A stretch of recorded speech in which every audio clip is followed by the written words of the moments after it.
પત્નીને ગળે ટૂંપો આપી હત્યા કરી ફરાર થઈ ગયેલા પતિને પોલીસે ઝડપી પાડ્યો હતો।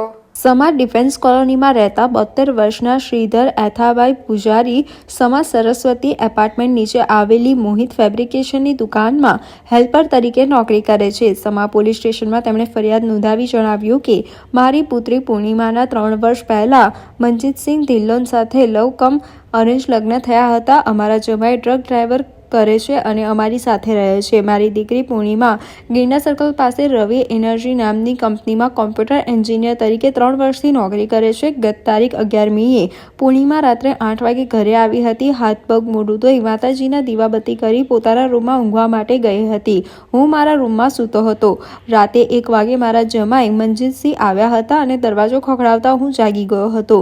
મેં જાગીને દરવાજો ખોલ્યો હતો। ત્યારબાદ મનજીતસિંહ પૂર્ણિમાના રૂમમાં સૂવા માટે ગયા હતા। બીજા દિવસે સવારે 7 વાગે હું જાગીને ચા બનાવી 8 વાગે નોકરી પર જતો રહ્યો હતો। બપોરે 1 વાગે હું જમવા માટે ઘરે આવ્યો ત્યારે જમવાનું બન્યું ન હતું, જેથી હું પૂર્ણિમાના રૂમમાં તપાસ કરવા ગયો તો પૂર્ણિમા બેડ પર સૂતી હતી। મારા જમાઈ ઘરમાં ન હતા। મેં તેના માથા પર હાથ લગાડી ઉઠાડવાની કોશિશ કરી હતી, પરંતુ તે ઉઠી ન હતી। મેં મારા જમાઈને ફોન કરતા લાગ્યો ન હતો।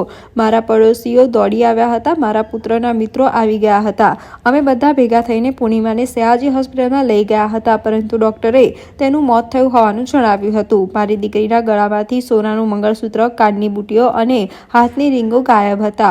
પીએમ રિપોર્ટમાં મારી દીકરીનું ગળું દબાવવાથી મોત થયું હોવાનું બહાર આવ્યું હતું। મારા જમાઈ મનજીતસિંહ દીકરીને મારી નાખી ભાગી ગયા હતા। સમા પોલીસે રાત્રે જ મનજીતસિંહ સુખદેવસિંહ ધિલ્લોને ઝડપી પાડ્યો હતો। મનજીતસિંહને શંકા હતી કે પૂર્ણિમાના અન્ય સાથે આડા સંબંધ છે। તે બાબતે અવારનવાર બંને વચ્ચે ઝઘડા પણ થયા હતા।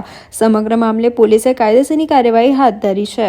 ગઈકાલ શ્રીધર પૂજારી છે, ઉંમર વર્ષ 72ની, જે ડિફેન્સ કોલોનીમાં રહે છે, પોતાની ફરિયાદમાં જાહેર કરી છે પોલીસ સ્ટેશનમાં કે પોતાની દીકરી જે પૂર્ણિમા છે એ અને પોતાનો જમાઈ છે એ પોતાની જોડે રહે છે અને 12 તારીખના રાત્રિના 1:00થી બપોરના 12 વાગ્યા સુધીમાં તેના પતિએ કોઈ પણ ગળે ડૂપો આપી અને તેની હત્યા નિપજાવી છે આવી ફરિયાદ આપેલી છે।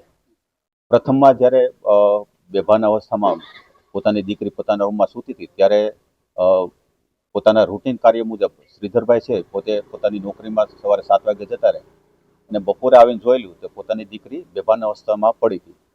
પોતાનો જમાઈ છે ગઈ રાત્રે 1 વાગ્યાના આસપાસ આવેલો અને પછી ઘરમાં જોવા મળે નહીં, એટલે બેભાન અવસ્થામાં તેના મળી આવતા પોતાના પડોશીઓ અને પોતાની દીકરી અને દીકરાને કોલ ઉપર વાત કરતા આ બધા લઈ અને 108 એમ્બ્યુલન્સમાં તેને હોસ્પિટલ ખાતે લઈ ગયેલા અને 12 તારીખે આશરે બપોરના 3 વાગ્યાની આસપાસ તેને મરણ જાહેર કરેલી હતી। આરોપીનું નામ શું છે? આરોપી મનજીત ધિલ્લોન છેલ્લા 3 વર્ષથી લવ મેરેજ કરેલા છે અને ઘર જમાઈ તરીકે સાથે છે। પોતે ડ્રાઇવિંગનું કામ કરે છે, ટ્રક ડ્રાઈવર છે।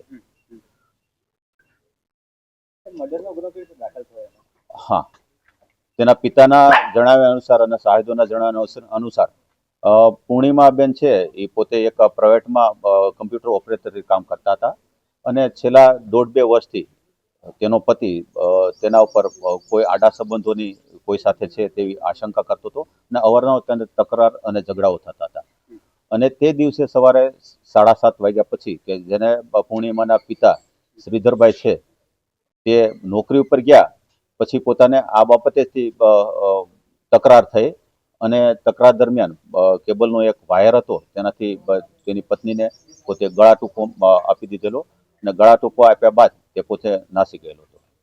જે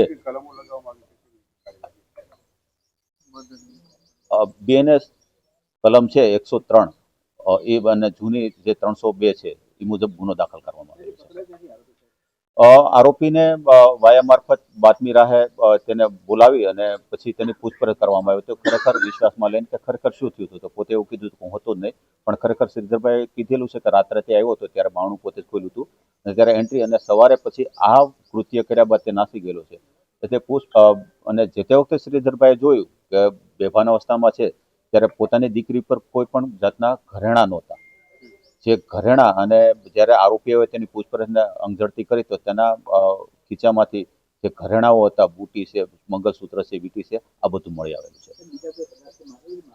ના, બીજી કોઈ ઈજા નથી. ગળે મતલબ કેબલ વાયરથી પેલું કરી અને એને મારી નાખ્યો છે. અને આ વસ્તુ જે તે વખતે શ્રીધરભાઈને કોઈ એના ઉપર શંકા એમ નહોતી, પણ મેડિકલ રિપોર્ટનું પીએમ થયા બાદ ડૉક્ટરશ્રીએ એવો અભિપ્રાય આપેલો કે આને કોઈ ગળા ઉપર મતલબ કસીને ગળાટૂંકો આપવાથી મરણ ગયેલું, અને એટલે આ પાકી શંકા થવાથી શ્રીધરભાઈ પોતાના જમાઈ વિરુદ્ધથી 302 મુજબની ફરિયાદ નોંધાવેલી હતી. સાહેબ, આરોપી કઈ નશીલા પદાર્થનું સેવન કરતો હતો? ના, આરોપી કોઈ પ્રકારનું સેવન નથી કરતો. કાલે બહુ વ્યવસ્થિત એનું ડિટેલમાં ઇન્ટ્રોગેશન કરવામાં એ કોઈ બાબતનું સેવન કરતો નથી.